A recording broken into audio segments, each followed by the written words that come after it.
Y qué bueno que no me preguntan, porque ya no vale la asistencia, porque creo que la pregunta se responde sola.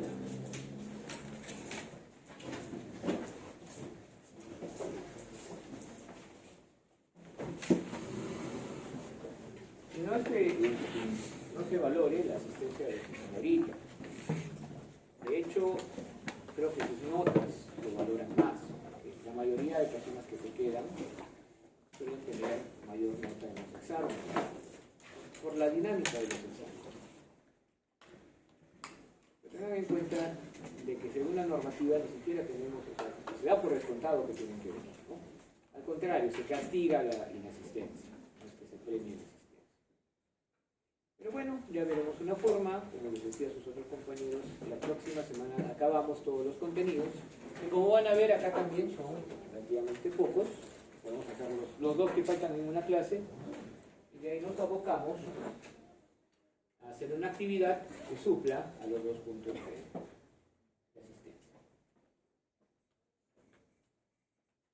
Como les decía, tiene que haber cierta teoría. Y así como les digo, siempre en cualquier caso que tengan tiene que haber un feedback clínico para interpretar correctamente las cosas. Si no, realmente caemos en un ejercicio que no es muy útil en realidad, porque en muchos casos una imagen puede significar 1000 palabras, pero esas 1000 palabras pueden tener 20 diagnósticos. Por ese motivo siempre es necesario tener más un correlato. Y también un correlato normal. Eso sí, lo que les he dicho desde el inicio. Más que todo, continúo también con la idea que les dije al inicio de que hay un montón de cosas para ver acá y hay un montón de cosas que no vamos a ver. Por ejemplo, si hablamos de luxaciones, que también ocurren, y que obviamente podemos tener un correlato de imagen, no lo vamos a ver, ¿no? ¿Qué es útil en luxaciones? Claro que sí, ¿no? Porque las luxaciones pueden venir acompañadas de otros problemas, empezando con fracturas. Ahora, si es una luxación sola, la luxación puede venir acompañada de problemas de los tejidos planos. Y ahí la imagen ayuda mucho. Por ejemplo, no sé si habrán tenido un compañero en el colegio que se le cae el hombro. Entonces tuvo un problema, tuvo una luxación, y que parece que tuvo una lesión en el rodete glenoideo. Especulando, ¿no? Porque en ese momento resonancia, ¿qué le iban a sacar? Era lo más caro del mundo, eso la había. Especulando, porque estaba haciendo y de repente se le caía el hombro. Y él mismo se lo podía volver a poner, ¿no? Había una luxación, ¿no? Obviamente, y probablemente en contextos adecuados hubiéramos visto que había un problema de rodete, se hubiera podido reparar y hubiera ya dejado de ser, ¿no? Así como Mr. Potato, que le puede poner sus cosas, ¿no? Sí, de verdad se le caía el hombro. Por ese motivo, es que sí son importantes las imágenes, pero bueno, no lo vamos a tocar porque vamos a tocar cosas muy puntuales y específicas que probablemente puedan ver un poquito más. Y atendiéndonos a la idea, en primer lugar, que como hay, por ejemplo, aplauso un ecógrafo bien bonito en el castillo y nadie que lo use. Y Aplao es una ciudad o un pueblo, si lo quieren poner, pues sería lo más adecuado, del cual dependen bastantes anexos. Tiene un hospital también, ¿no? Pero el hospital para abarrotado, y lo malo de los hospitales cuando no están en una ciudad grande es que el médico sí tiene que trabajar, ¿no? 25 turnos, perdón, pero se hace la cosa de tal forma que trabaja 10 días y 20 no está, ¿no? Y normativamente eso es adecuado, a nadie le puede decir nada. Así que dentro de esas carencias sí es bueno que sepan algunas cosas, ¿no? Que nos pueden ayudar a no solo a resolver, sino a identificar problemas mayores. La parte de musculoesquelética es bastante extensa. Y lo es porque, sobre todo en la resonancia, permite ver, ¿no? Multitud de detalles, multitud de cosas que pueden haber, que se correlacionan obviamente con la clínica. La resonancia permite ver la diferencia de la cantidad de agua, ¿no? Porque trabajamos con el hidrógeno, y bueno, mejor con los protones del hidrógeno, así que hay diferencias de densidad por la cantidad de agua entre tejido conjuntivo, músculo, grasa del descantado, ¿no? Entre ligamentos, fascias, tejido conjuntivo, cartílago, músculos, sí hay. Entonces se ve bastante bien. es el método preferido para poder evaluar el sistema musculoesquelético, cosa que la tomografía no hace. Esa capacidad de discernimiento no la tiene la tomografía, tiene mejor resolución que un rayo X, porque los rayos X, como ustedes saben, tienen 5 densidades, y todo lo que he nombrado se llama densidad agua, y se ve igualito. Pero la radiografía es efectiva mucho para los huesos. Por ende, tampoco, cuando hablamos de primer nivel de tensión, no debería de faltar. Una cosa importante que se mira son fracturas. Y la ecografía tiene también una muy buena resolución. Sí nos permite identificar ligamentos, cartílago, bursas, y obviamente también lo hace la resonancia, músculo interno, lesiones del músculo. La gran diferencia es que, como hablamos del sistema musculoesquelético, a veces el hueso se interpone y no nos deja ver. Sin querer queriendo, porque está ahí nada más. El mejor ejemplo es la rodilla. Uno puede evaluar los meniscos adecuadamente porque está los cóndilos del fémur y aparte de eso está el plato de la tibia. No se puede. Peor aún si hablamos de los ligamentos cruzados. No se va a poder. Por ende, la resonancia tiene, la ecografía, tiene limitaciones, pero eso no le quita su potencial, ¿no? Su potencial de ser la primera opción cuando quiero hablar, no de huesos, ¿no? Sino del resto. Ayuda bastante, permite ver que el absceso, que el flemón, permite ver también desgarros, etcétera, etcétera. Y bastante bien. Estoy esperando nada más que se lesione a alguien bastante bien en el mundial para que vean que salen con su ecógrafo para ver, ¿no? Y eso solo obedece al hecho de que, bueno, los que facturan bastante, cuidados más, ¿no? Se han estado viendo los partidos, creo que Messi hizo sus 3 goles y lo sacaron. Messi no está viejo, o sea, hay gente que está más vieja y está jugando, ¿no? Y ni los cuidan, no lo dejan ahí, pero lo cuidan porque factura. Ya no es solo una persona, ¿no? Es un producto, todos ellos, no solo él, en el cual se ha invertido tiempo, dinero, esfuerzo, para que juegue mejor, para que tenga un mejor físico. Y muchos de ellos, si dejan de jugar, producen pérdida, ¿no? Empezando simplemente ya, se fue Messi. 5 minutos Argentina no fue igual, me pongo a ver a Pobrecito, porque ya, pues, ya ganó y está 3-0, ya no quiero ver. Baja el rating, bajan los anunciantes, baja el dinero. Y así, ¿no? Cada vez que juega menos, produce menos. Entonces, parte de lo importante en los deportes de alta competición, y no solo en el fútbol, ¿no? Cuando hay una lesión es ver si la persona puede seguir jugando o no. Para eso está la ecografía. Una cosa es que tenga una contusión, que me duela y no tenga nada, y otra cosa es que tenga un desgarro. Con el desgarro no puedo seguir jugando, con la contusión, bueno, ahí está el anestésico para que me deje seguir jugando. A veces eso no queda muy bien, ¿no? Eso le pasa a Farfán, bueno. Pues. Pero, por eso la ecografía tiene un rol muy importante. Ya lo hemos visto. Entonces, dado que vamos a evaluar el sistema musculoesquelético, sería bueno que sepan más o menos cómo se ve normal. Y yo sé que se ve raro, y no les voy a mentir que va a seguir viendo raro, solo es la práctica lo que les ayuda a poder ver esto bien. Y obviamente una explicación nunca está de más. ¿Qué estamos viendo en esta zona que está normal? ¿No? Estamos viendo muslo, región anterior. En la región anterior del muslo hay pocas cosas, incluso ni siquiera hay pasos, ¿no? ¿Por qué? Porque la parte terminal de la arteria femoral, que no se vuelve profunda, que no se va para atrás, ¿no?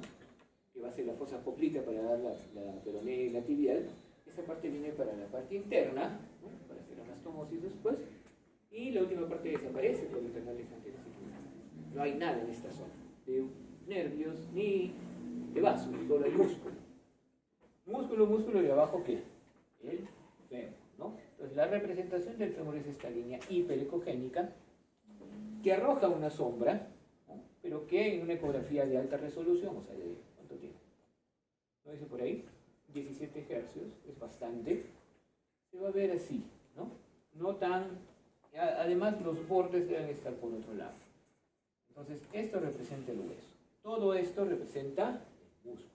Y esto representa el tejido celular subcutáneo, en el cual estamos viendo grasa hipoecogénica, cruzada por algunos tabiques hiperecogénicos que representan la retinácula cutis, es decir, esos pedacitos, ¿no?, tejido conjuntivo que hacen que la grasa tenga esa forma como de bolitas. Debajo vamos a encontrar una zona hiperecogénica media fibrilar, ¿no?, que se corresponde con una fascia. Hay una interfaz, un cambio de tejido. ¿Cómo se llama esa fascia? ¿Se acuerdan?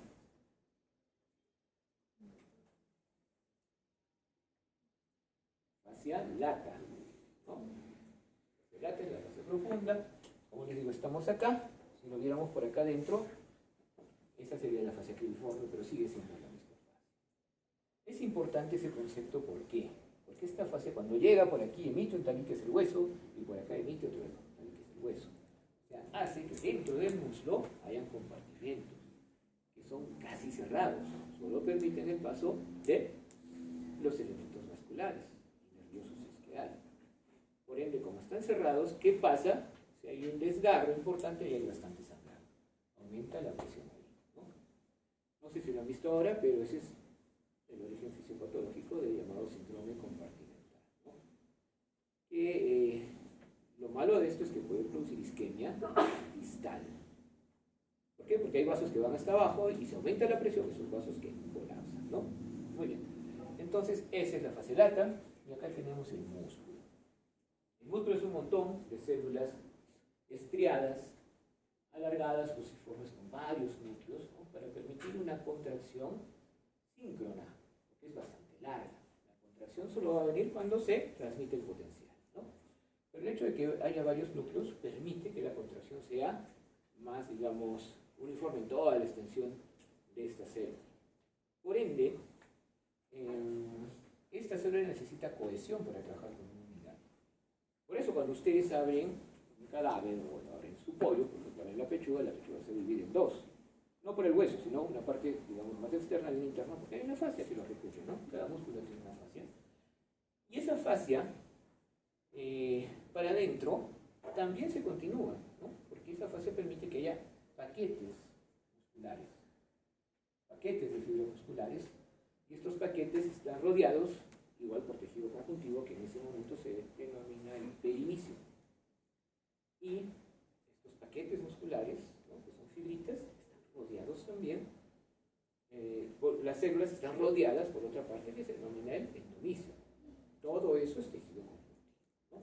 Y todo ese tejido conjuntivo se relaciona al final con el tendón, ¿no? Todo músculo tiene tendón de origen y tendón de inserción. Y en el espesor del músculo se acepta que hay una zona, ¿no?, miotendinosa, o sea que todas estas capitas, todo este perinecio, endomisio, se relaciona también a esa zona, digamos, entre comillas central, porque a veces no es central, puede ser lateral, ¿no? Como por ejemplo en el caso de los gastrocnemios. En el caso de los gemelos, esa zona no está en el medio, sino está en la parte interna. Por eso cuando ven su conformación, vemos los tabiques de esa forma. ¿Cuáles son los tabiques? Estos justos, ¿no? Estos son fibras de tejido conjuntivo que están alrededor de las fibras musculares y que dan este patrón, ¿no? El patrón fibrilar o patrón de penacho de plumas, así se lo suele llamar. Sobre un fondo homogéneo, ¿no?, ecogénico o hipoecogénico, pero no tanto. Entonces, eso es lo normal que vamos a encontrar. En la resonancia, ni qué decir. O sea, en la resonancia ni les explico, porque cuando lo vean se van a dar cuenta que es cada qué. Es muy fácil entender el músculo en la resonancia. El resto tal vez fuera más complicado. En la tomografía no hay buena disquisición de los músculos. Entonces, como les digo, si tenemos una herramienta como la ecografía, se refiere a la ecografía de inicio, si necesitamos más, pues pasaremos a la resonancia. Vamos acá primero. Entonces, ya hablamos de que hay tendones. Miren acá abajo, estamos representando el bíceps, este es el húmero, y el bíceps tiene dos porciones, ¿no? La corta que sale de apófisis coracoides y la larga que sale de la cápsula glenohumeral. Entonces, Como sabemos que aquí existe el troquíter y el troquín que están aquí, esto es el tendón de la cabeza del bíceps. Estamos cortando en axial, es una bolita, una estructura redonda, bien delimitada, hiperecogénica, media puntiforme, está rodeada de su sinovia, ¿no? Acá afuera que está, obviamente, en su interior vamos a encontrar un poquito de líquido, porque la razón de ser de la vaina sinovial es permitir el deslizamiento del tendón dentro de ella, ¿no? Para que no haya fricción hay un poquito de líquido. Nuestro ligamento también que contiene ahí ese tendón, que lo podemos ver aquí también, ¿ya? No se ve muy bien aquí, lo vamos a ver en otras imágenes, pero el tendón en forma sagital va a tener esa estructura de fibras también, hiperecogénicas, solo que como no hay músculo van a estar todas pegaditas, ¿ya? Esa es la estructura normal de un tendón. Ahora, ¿qué pasa acá? El tendón es todo esto. Ha perdido forma, ¿no? ¿Qué más ha perdido aparte de forma? Ya. Ha perdido su patrón. Porque si lo vemos acá, en sagital, acá hay un remedo de esta estructura fibrilar, pero el resto no está. Ha perdido esa estructura fibrilar, por el edema, ¿no? ¿Qué más ha perdido? Ha perdido, a eso nos referimos con composición. Ha perdido homogeneidad.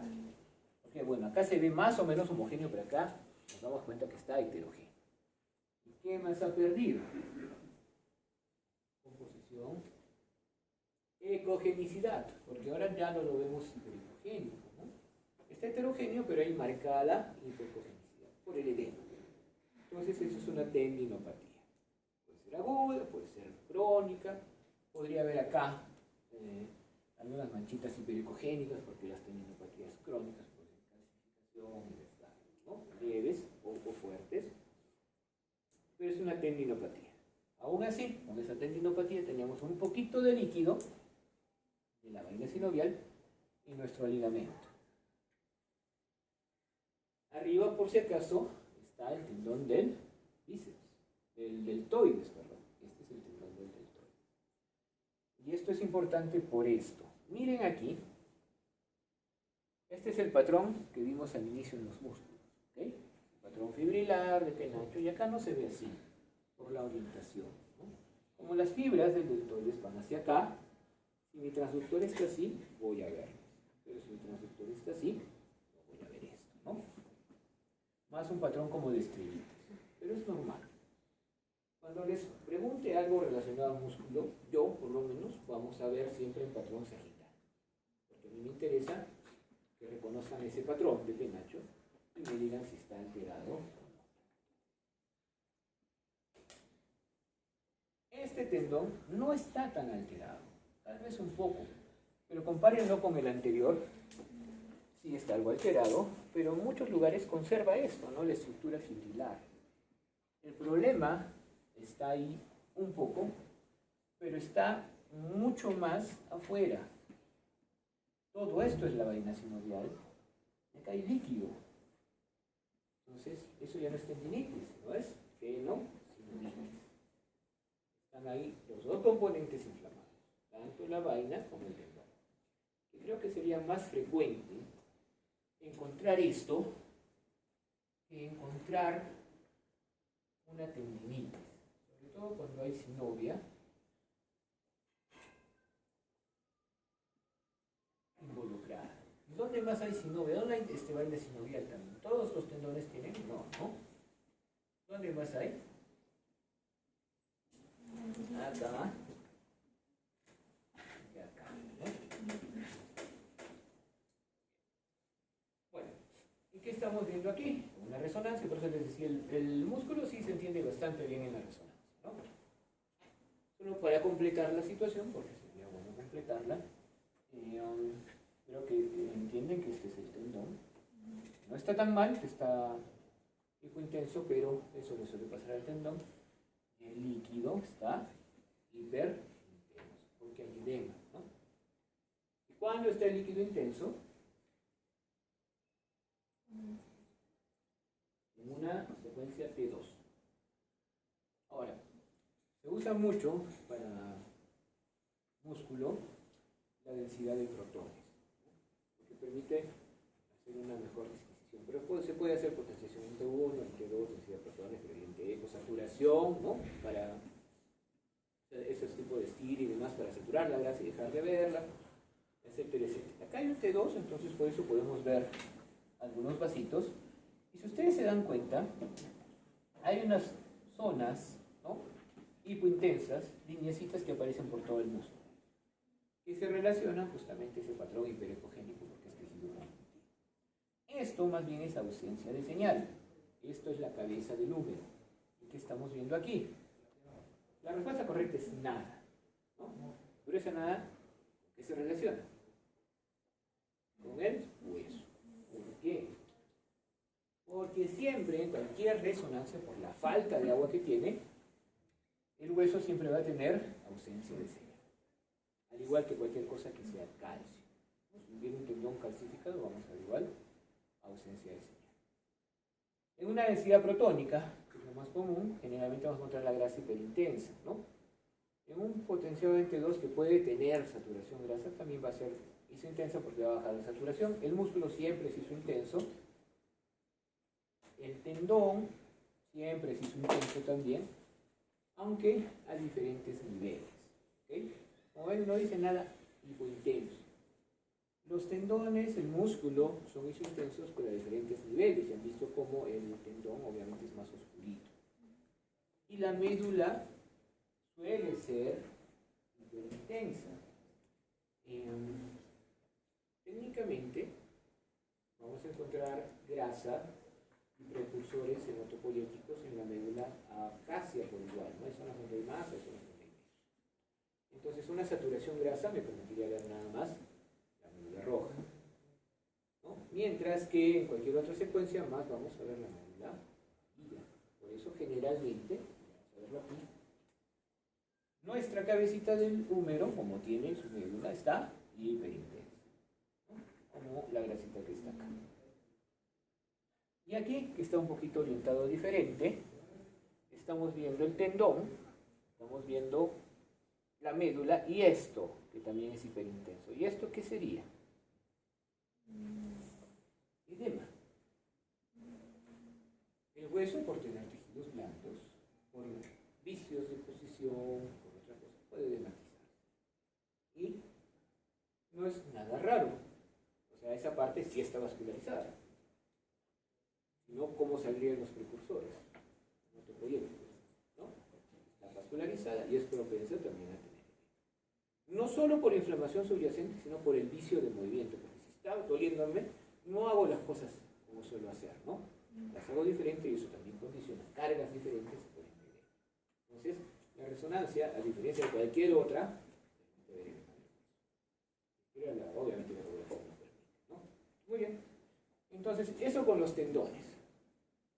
Se puede romper. La idea de la ruptura es un poco más complicada. ¿Por qué? Porque los tendones están como a tensión, ¿no? Entonces, no es que voy a ver el tendón acá y el tendón acá hay un trazo, ¿no? Se van a retraer. Como los ligamentos que ahorita vamos a ver. Entonces, sí me interesa que vean lo que es una tendinosis, una tendinitis, una tendinosis. Ahora hablemos del hueso. Todo lo que vayamos a hacer nosotros empieza por una sospecha. La sospecha clínica de fractura está dada por deformación, que puede existir o no, ojo. ¿Qué más? Dolor, ¿no? ¿Qué más? Inflamación. Ya, dolor, tumor, rubor y calor. Puede haber, ¿sí? ¿Y qué más?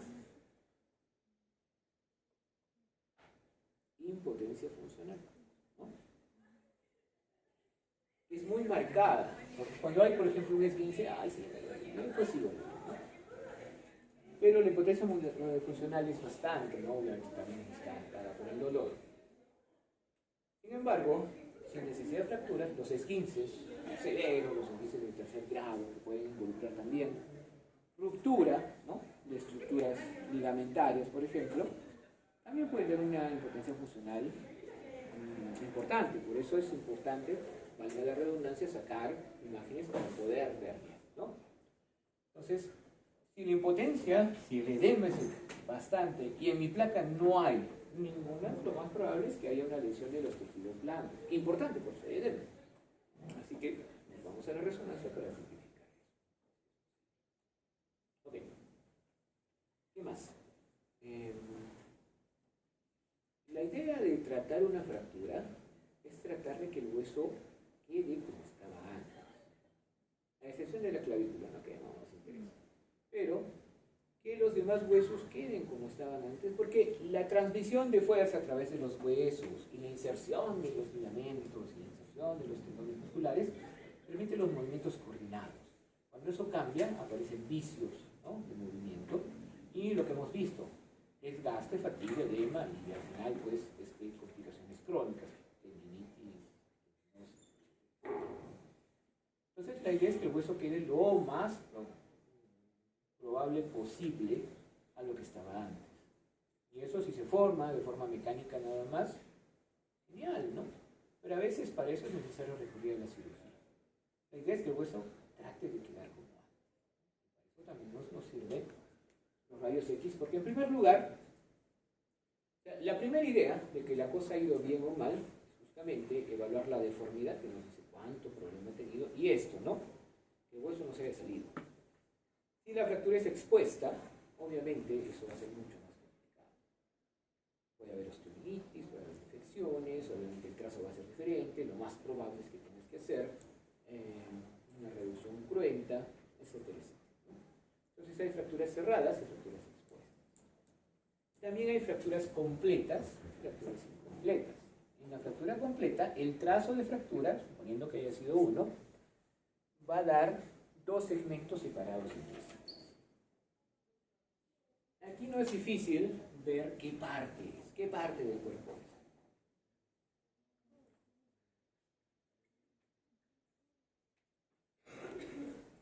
El codo, muy bien. ¿Y qué se ha roto? ¿Qué se ha fracturado?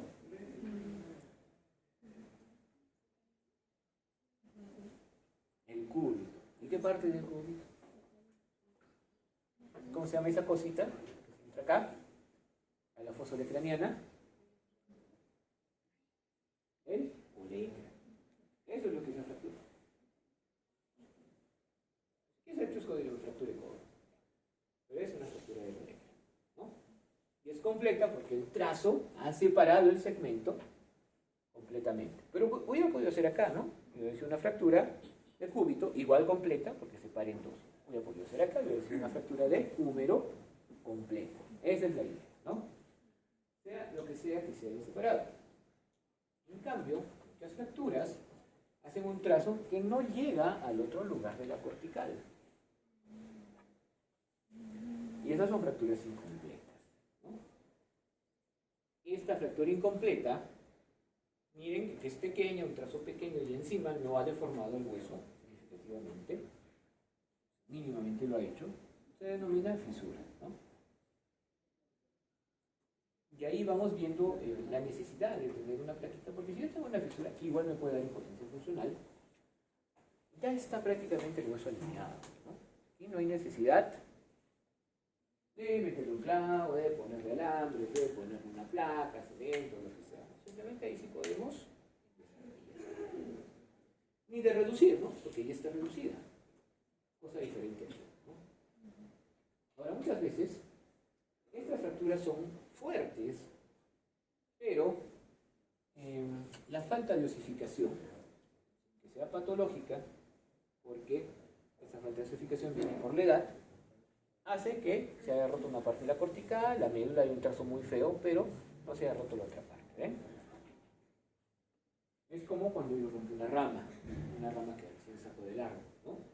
La rompo, parte de su corteza, que aún está jugosita y verde, no se rompe. Es una fractura de tallo verde, ¿no? Y el mejor ejemplo es esto, la fractura de cobre.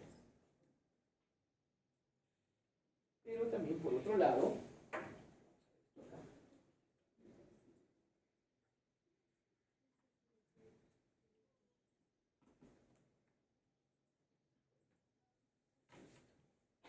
a veces la fractura puede dar una especie de torsión, ¿ya? Sigue siendo incompleta porque no hay problema en la cortical, aunque la hemorragia y demás nos está haciendo ver que está deformada Y encima sí hay un trazo, pero no está en la vertical, ¿no? Ese tipo de fracturas se denomina fractura sea en rodete o fractura torso.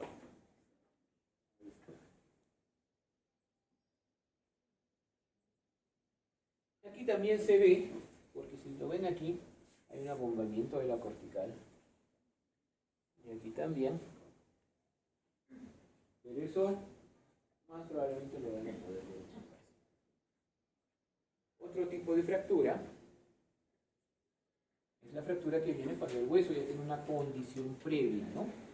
Que malogra, digamos, la calidad del hueso. El hueso tiene una parte compacta y una parte esponjosa que también es importante porque esas trabéculas le dan sostén, le dan transmisión de líneas de fuerza y demás.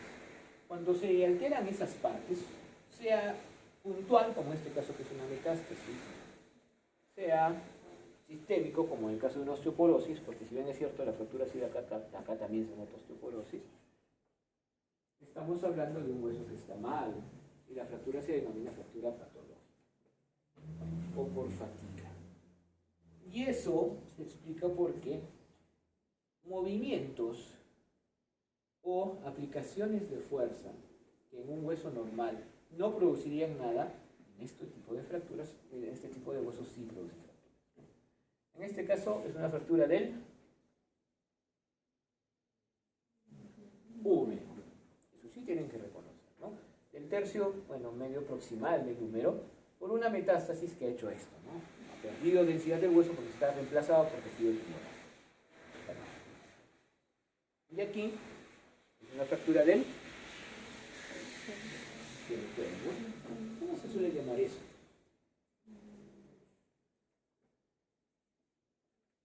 Fractura de cadera. ¿Ya? No, doctor, la cadera es el otro hueso, sí, sí es cierto. Pero cuando hay fractura por aquí, se llama más fractura de pelvis, ¿no?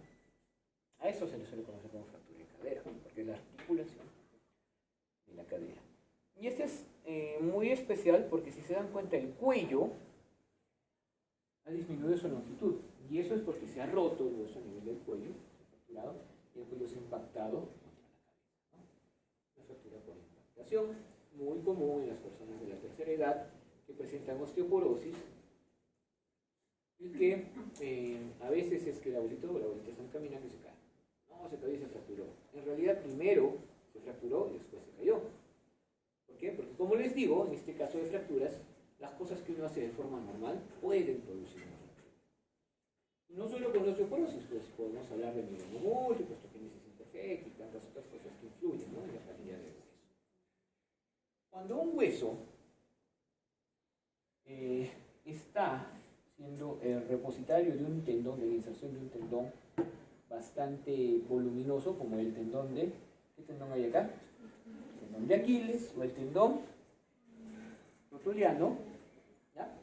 Alguna contracción rápida de este hueso, de este tendón, podría producir la ruptura, ¿no?, de la zona donde se ha insertado.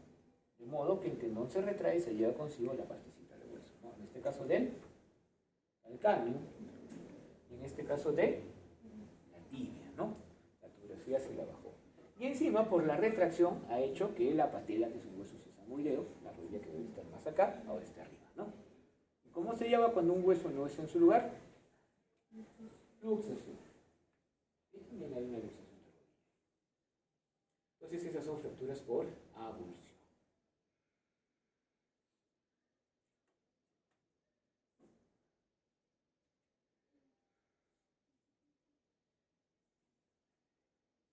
Lo que vean, con honestidad, estas dos, ¿no?, esto es coronal o frontal, esto es lateral, y se relacionan con estas dos. ¿Y dónde se entiende mejor cómo ha sido la fractura? En la derecha, ¿no? Porque acá me parece que solo hay una impactación. Pero ahí se nota la fractura en toda su gravedad. No es por ser trama ni nada por el estilo, sino que ya hemos dicho que el hueso tiene que quedar lo más parecido posible al inicio. Entonces, si yo digo, no, digamos, en la tercera edad lo vamos a dejar muy mal. Cuando hay fracturas que tienen dos trazos o más, son fracturas complejas, ¿no? cuando son partes pequeñitas, porque miren aquí incluso, ¿no? En lateral puedo demostrar que acá hay un pedazo, acá hay otro pedazo.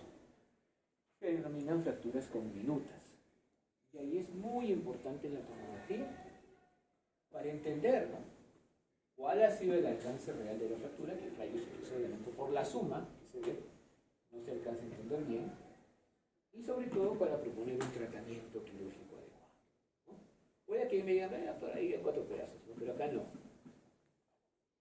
Accidente de tránsito, moto, es un Rappi, de repente, y se cayó.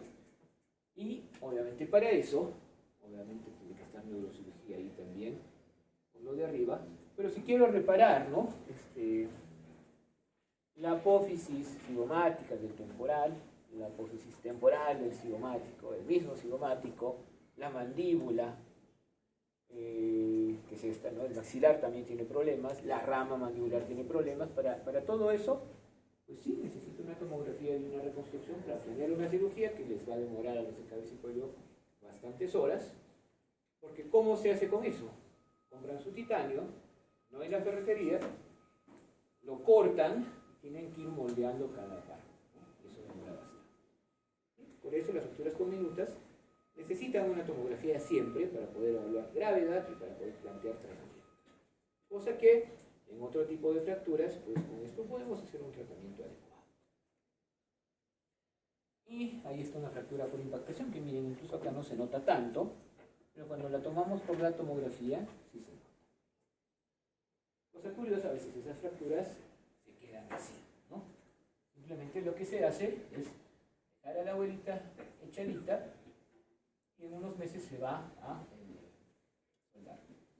Sí, puede quedar como un vicio de motilidad.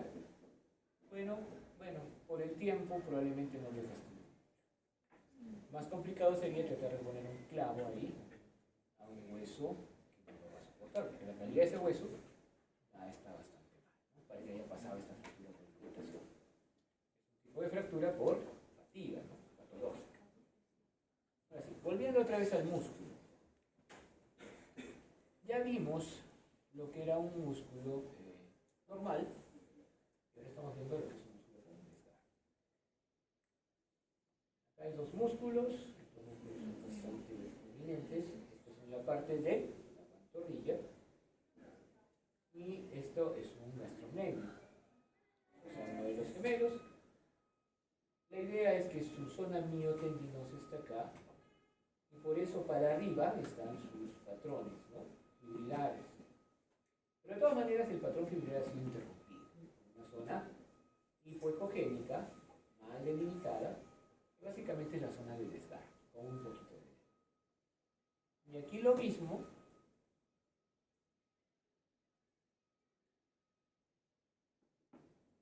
Y esos son desgarros musculares. Puede haber líquido asociado, sí, puede haber líquido ahí, puede haber líquido abajo, porque el líquido se suele ir por la zona tendinosa. Podría llegar el líquido hasta el inicio, hasta la aponeurosis, ¿no? Y ese líquido va a separar el tejido subcutáneo del músculo. Eso tiene un nombre, el edema de Borella-Vallet. Pero bueno, eso tampoco no creo que les vaya a tomar. La idea que yo quiero es que entiendan que en una ecografía se puede ver así un desgarro, y peor se puede ver claro, ¿no? Pero dadas las características del músculo, ¿no?, que está dentro de una vaina y todo, todavía lo podemos ver bien. Cuando es un tendón, pues el tendón se retrae mucho y ya cambia mucho la...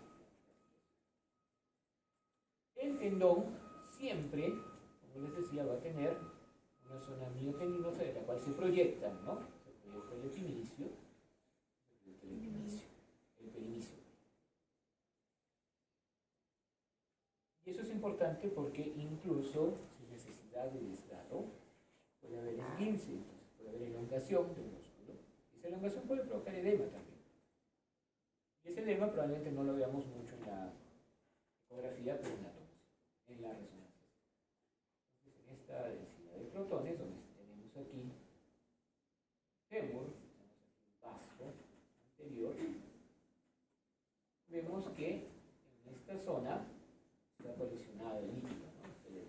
Acá abajo está los vasos. Acá está el edema, ¿por qué? Porque la unión miotendinosa está por acá. Entonces es un patrón de edema miotendinoso. En cambio acá abajo, ¿no? Lo que ha ocurrido es que no está siguiendo el patrón miotendinoso, sino se ha dado ceratoneurosis. Un patrón inicial. Y recuerden, eso puede venir por inundaciones del músculo, que de repente no se van a ver porque el músculo está indemne, no se van a ver obviamente en el rezo, y mucho menos en el corazón. Y obviamente por el edema va a haber dolor, ¿no? Entonces, otra vez, la resonancia tiene ventajas sobre la ecografía, claro, ¿no? Si yo voy a trabajar con detalle, lo ideal es utilizar resonancia. Aquí tenemos algo interesante, ya lo hemos visto, yo creo que ya lo pueden ver bien, acá hay tendones, y han perdido acá su aspecto fibrilar. Y encima tenemos lo que hicimos en su momento, la sinovia con líquido, ¿no? El inflamado. Lo que es un poquito especial es la tenositis de Kerben, ¿no? Que lo vamos a encontrar en esta zona. ¿Qué otra cosa deberíamos ver acá? Este lado, porque este lado es normal. ¿Okay? ¿Qué vemos en este lado normal? Primero el hueso. ¿Qué hueso sería? ¿No? El tendón normal con ese aspecto fibrilar. Lo único malo es que aquí está hipoecogéneo, ¿no? Pero ojo, ¿por qué está hipoecogéneo? Cuando nosotros hacemos ecografía, o cuando hablamos al inicio de ecografía, les comenté que si los ecos vienen así y encuentran una estructura así, todos los ecos van a regresar. Pero si la estructura está un poco inclinada, algunos ecos se van a ir para un lado, no van a regresar al punto de partida. Entonces, la máquina va a entender que han llegado menos ecos porque no hay mucho material ahí y le va a asignar una ecogenicidad menor. Eso se llama el artefacto por anisotropía. Entonces, como acá hay esto y encima acá también hay esto lo interpreta como que hay menos ecos y le asigna un valor de ecogenicidad menor. ¿Cómo revierto ese artefacto? Si yo tengo acá mi transductor, hago esto y ya lo debería ver ecogénico, ¿no? Y en esta zona ya esto y ya debería verlo ecogénico. Si hago eso y mejora la ecogenicidad, obviamente es el artefacto. Si no mejora, es un tendón que sí tiene cierto. O le hago una resonancia si se puede y ahí está mucho mejor porque ahí no necesito que muñeca ni nada. Acá está, ¿no? Entonces, ¿qué estamos viendo aquí? ¿Qué es esto? Generalmente estamos trabajando con secuencias T2, ¿no? De hecho, ustedes ya deberían saber que es una T2 porque esto es el tendón inflamado. Y esto sería la sinovitis. La sinovitis está con líquido, por eso esto también tiene líquido. ¿Qué podría ser?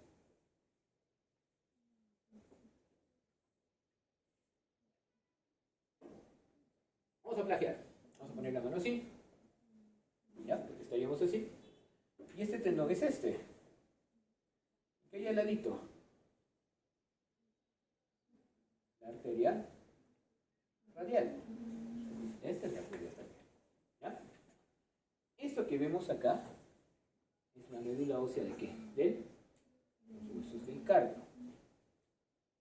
Hay un poquito de líquido porque también hay cartílago acá. Y aquí que vemos, estas bolitas hipointensas son tendones. Solo que son más hipointensas porque están bien. No tienen el líquido que tiene este todavía con edema. ¿Ya? Todos están juntitos, ¿por qué? Porque a este nivel en la muñeca, los tendones de los flexores se agrupan, ¿no? En el retináculo flexor. Acá hay otro retináculo, por si acaso, el retináculo extensor, que tiene algunos compartimentos. Y acá está el retináculo flexor. Varios tendones y un elemento importante que está acá. ¿Cómo se llama ese nervio? El medular. Imagínense que este tendón inflamado estuviera acá. ¿Quién va a sufrir? Por eso es que ocurre ese doble de tendón.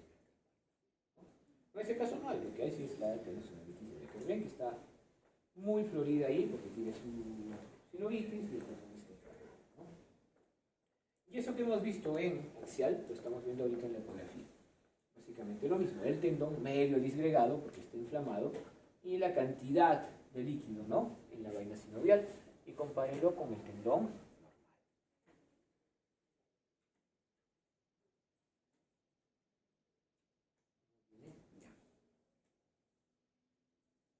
Cuando uno encuentra una enfermedad así, pues lo que hace el reumatólogo es prescribir anatomía fatal, inmovilización y demás, ¿no?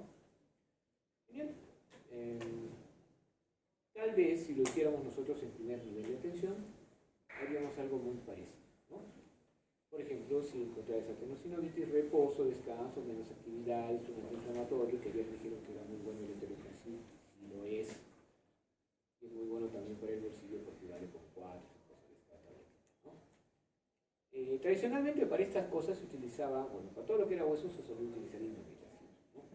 Pero hay más cosas, pues el enteroclasis está muy bien si se puede usar, ¿no? Hasta en biológica me estaría muy bien si se puede usar. El único tema es que, por ejemplo, en salud es un poquito más abierto en ese sentido. Pero en el MINSA hay un comité que evalúa y te dice, si ya tengo algo para esto, ¿para qué quiero otra cosa? Por eso, por ejemplo, tenemos ibuprofeno en pastillas y no tenemos ibuprofeno. ¿Qué deberíamos tener, no? Porque yo preferiría 1000 veces utilizar un diclofenaco en un niño para la fiebre que un ibuprofeno. Es mejor y cambia el dolor mejor que el ibuprofeno. O sea, trabajamos los dos frentes, el dolor y la fiebre. Pero bueno, son cosas de cada comité farmacológico, ¿no? En este caso, el tratamiento no es solo aire, ¿no? ¿Por qué? Estamos hablando de una enfermedad en cierta forma inmune, porque hay un ataque hacia las articulaciones, hacia la sinovial. Uno de los criterios es la sinovitis. Vas a sentir que las articulaciones están inflamadas. Por eso sería bueno que se hagan el plan de cómo son sus articulaciones normales, para entender cómo ocurre cuando las articulaciones se inflaman. Y sí se nota, ¿no? Porque además los dedos se ponen más gruesos y demás. Pero para la artritis hay un síntoma que nos refiere el paciente que es muy característico. ¿Cuál es? Ajá. Pero ese entumecimiento es característico porque empieza en la mañana y va mejorando, ¿no? La rigidez matutina, mejora el ejercicio, nos hace sospechar una artritis. Pero no todas son una artritis, ¿no? Por eso nos haría ver que tenemos que ver la sinovitis, hasta una ecografía de las articulaciones puede darme inflamación, pero bueno, eso no es parte de. Lo que sí es parte de es que tomemos un panel, ¿no?, de exámenes que incluya, si se puede, anticuerpos citrulinados, si es que no, bueno, pero por lo menos el factor, ¿no?, entre otras cosas. Y con eso encontrar la enfermedad y tratarla, porque si no la enfermedad progresa. Lamentablemente, en esa progresión va a interrumpir la calidad de vida del paciente, ¿no? Estos dedos ya no se van a mover normal, hay subluxación, hay destrucción de la articulación franca, por la sinovitis que ha habido, lateralización de los dedos en cuello de cisne, etcétera, etcétera. Todo eso está acá. Pero al final eso se traduce en dedos que ya no va a poder utilizar adecuadamente, ¿no? Eso, como les digo, influye en la calidad de vida.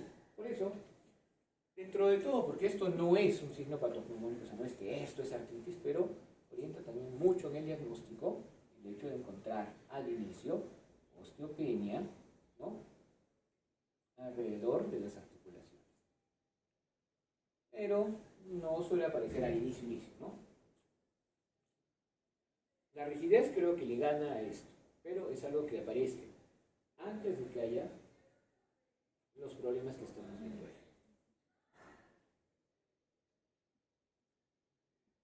Cuando encuentran un paciente con artritis reumatoidea, hay que valorar si lo vamos a tratar nosotros o al reumatólogo.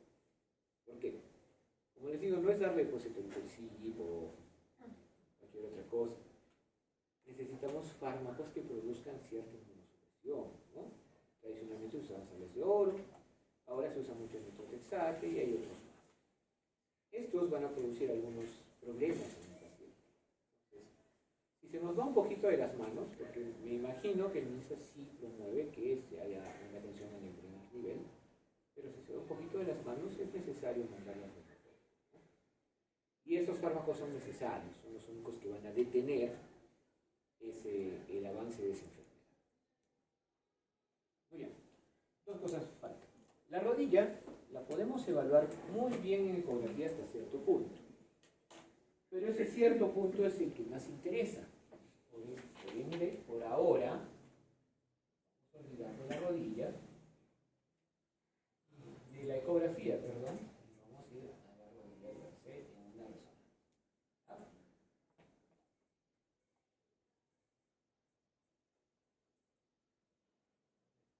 Gracias, todas son densidades de protones. Lo que les decía, el patrón, ¿no?, muscular se nota bastante bien cuando estamos hablando de resonancia. Creo que ustedes pueden distinguir bastante bien qué es la grasa, ¿no?, de lo que es el músculo. Segundo, ¿ven estas cositas que bajan por acá? Esto que baja por acá son los vasos poplitos. Es un líquido intenso, ¿no? Entonces, como no brilla el líquido, probablemente sea una densidad de protones, pero potenciada algo para que uno. Eso solo para entender, ¿no? Porque la grasa es hiperintensa, como siempre. La médula, estamos viendo la médula amarilla. Esto negrito que ven acá, la cortical, esa ausencia de señal. Y es una zona sagital. Eso significa que yo, viendo por acá me estoy yendo a la izquierda, a la derecha, o mejor dicho a la lateral. Voy a ir para un lado. La grasita y ahí quedó, ¿no? ¿Para qué lado me he ido? ¿Para el lado lateral o para el lado medial? Estoy todavía en un lado. ¿Para qué lado me he ido?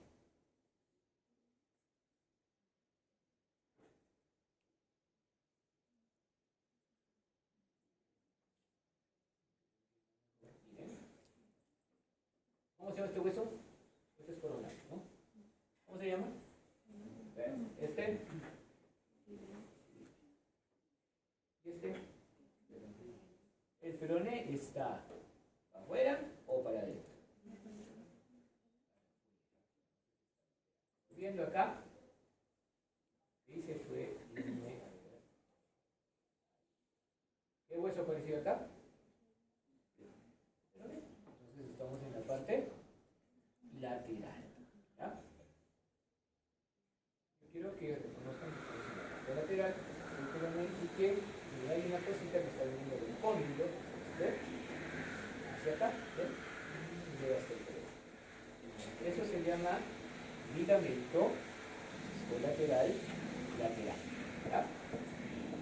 Ahora, entonces, esta es la tibia y este es el fémur, y aparece otra cosa acá, ¿ven? Mientras más nos vamos hacia adentro, esta cosita solo aparece adelante y atrás, y acá como hacia atrás. Eso es menisco. ¿Ya? Llegamos al medio donde desaparece ese, ¿ya?, y ahí va a volver a aparecer el otro menisco. Ahí está, ¿eh? Y hacia el fondo y vamos a llegar a ver el cuerpo del menisco. Y de igual forma, otra cosa más, vamos a ver acá la rótula, ¿sí? Estamos viendo esto que viene desde arriba. Esto es el tendón del cuádriceps. Acá, ahora baja hasta la velocidad, y ahora se llama tendón rotuliano. Todo se mira. Y ahora, los meniscos se hacen visto, ven el cartílago acá. Y ahora vamos otra vez hacia lateral, porque vamos a ir viendo hacia medial, seguimos en el cóndilo lateral que existe.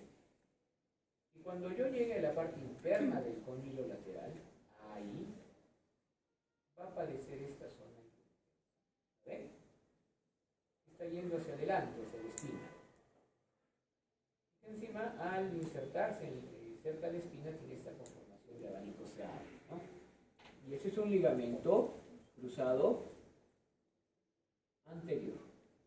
¿Ya? Está yendo para adelante. Entonces, si yo voy de lateral a medial, el primer ligamento que voy a ver es el cruzado anterior. ¿Ya? Muy aparte de que obviamente se va a ver, voy a seguir y vamos a encontrar otro ligamento, ¿no? Que ahora sí saliendo del cóndilo interno, está yendo hacia la parte posterior medial. Este es el ligamento cruzado posterior. Ahí están los dos ligamentos cruzados. Que se ven tanto ahí como para ver esta posición T2, ahí está. Igual los vamos a ver aquí. Ahí está el anterior. Ahí está este. Coronal también los vamos a ver. Pero aquí en coronal más me interesa que se den cuenta del menisco. Puede ser el menisco también. Igual acá, ¿no? Se den cuenta también porque cuál sería lateral. Acá está en la tibia. Digo el peroné. Que se den cuenta que acá está el ligamento colateral. Y que hay otra zona que está yendo hacia arriba, ¿ven? Esto oscurito. Que viene desde aquí.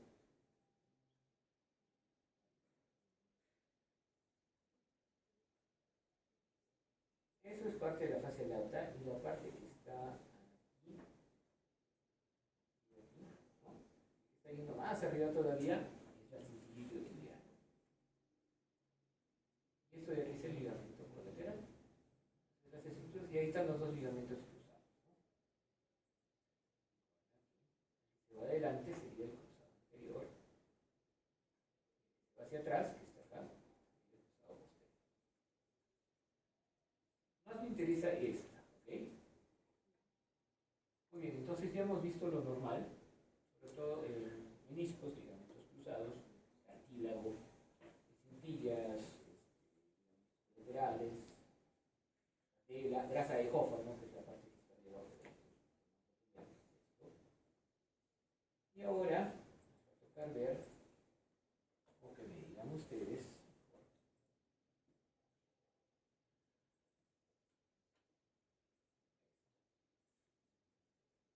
esto es medial, estoy en lateral, miren, este es el peroné, ¿no? Está muy bonito esto porque ahí vemos ese patrón del músculo, ahí está ya más claro, más definido.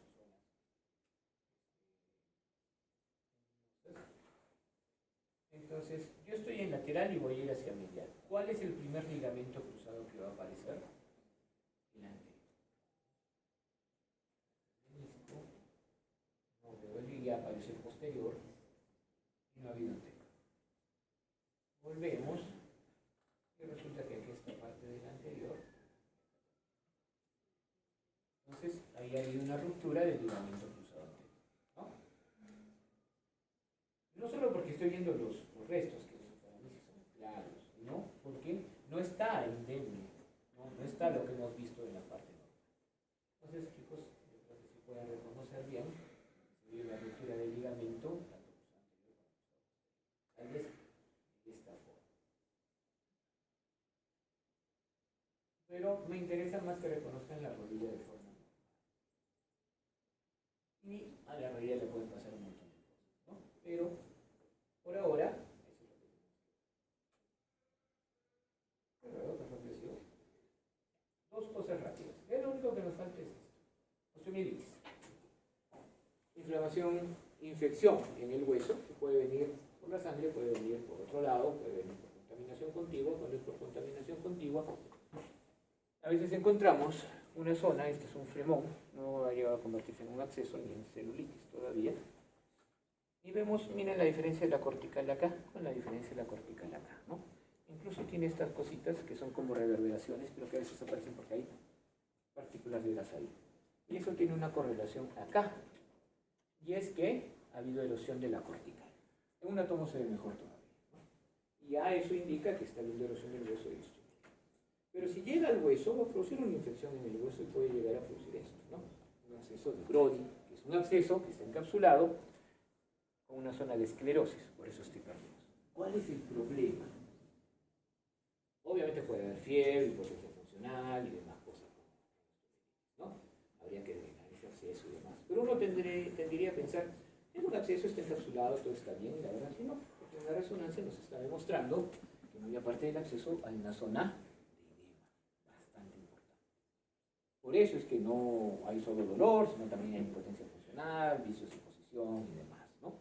Tanto en esta secuencia como en esta en sagital como en esta en axial estamos demostrando que hay una buena cantidad de edema. Y a veces eso nos podría servir para distinguir entre un quiste óseo que a veces aparece de esa forma y una patología que sí nos va a dar un edema. Muy bien, chicos, ya terminamos. La próxima terminamos todos los contenidos porque así de chiquitos son y nos queda la última sesión para hacer una actividad.